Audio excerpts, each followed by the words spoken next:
زانای شینوارن کرد و آلمان ناوندکا دولتا میتانی دید کو باجر زاخی کو یه میتانیه لکنارن روشهلاتا روبار دیجله لهرما کردستانه کنوکه ادبیجنه کمونه دیروک آوی جهید زفری سردم امپراتوریا میتانی کو دنابرا سال 1400 و 1600 پیش زاینه حکمرانی کردستانه گریه بلندهیا تلاره نزدیکی 7 مترانه و دو گراهاتیا آوا کرن و بوماه که درش هاتیا بکار اینان هشت بشوه که دست پیکی و کلین لهشت جورن و تلاره هاتیا کرن بنه تلاره به طابوکن قلاندی هاتیا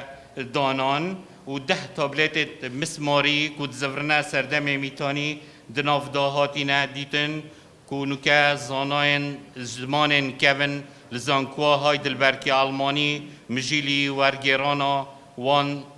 تابلتانه لویداوی گلک شینوارین گرنگ هاتینا دیتن اوجی میجویا کونارا و دورید گلک واراندا ددت خویا کرن دیسان یک جسامانین گرنگ ین مروواتی و نتوینا پاراستنا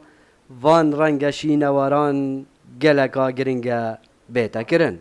ام کرد گله شانازی شینوارت خود بین حکمت ما رجد سر هندک و روج بو روجه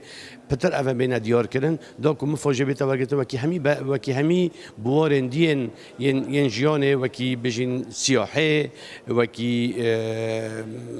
کشتو کالی وکی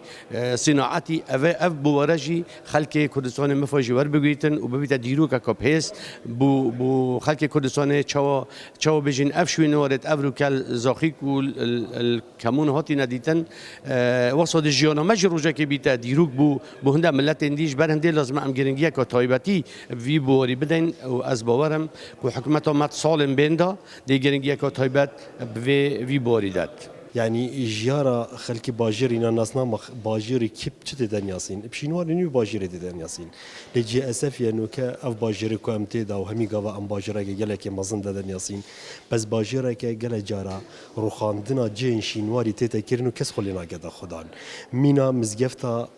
كو بسري جي كو جلك جهادا جدرا دا بحث دادي كيرن كو جي بتري 800 صاله بو خلال تقريبا نابج متنيف ساعتي كيم تجني ساعه هاتا روخاندن کو درگه که آوا کن شینواری باجر هاتا برزکن و بمبر کرن لگریانا شینوارا بردوام و گلک شینوار تندیتن لی پرسیال وری اوا آیا اف شینوارا تنا پاراستنو جافدری لی تیتا کرن یا نه سلام بالایی دنگ امریکا دهک